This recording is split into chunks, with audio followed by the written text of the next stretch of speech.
Setup computer server. So, bago tayo magsimula sa pag-setup ng computer server, ang gagawin lang natin ay yung ginawa natin before, which is yung pag-install natin ng Windows Server. Then, after nun, bubuksan lang natin yung Service Manager. Then, punta lang sa Dashboard, Manage, Add Roles, and Features, select Server Roles, tapos check natin yung mga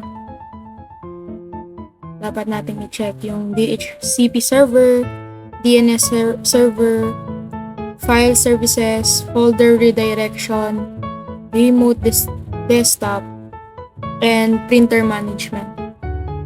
Yan. Check lang natin.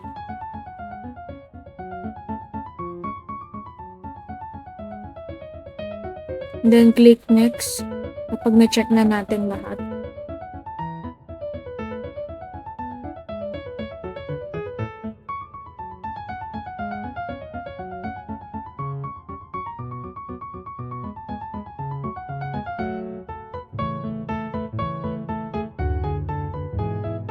Next lang ulit natin.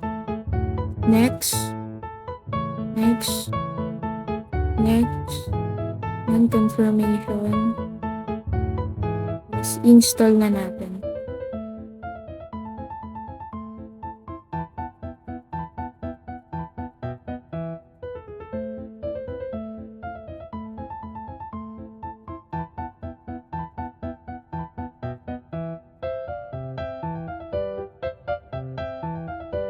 Hintayin lang natin mag-load hanggang sa matapos siya. Then, okay na.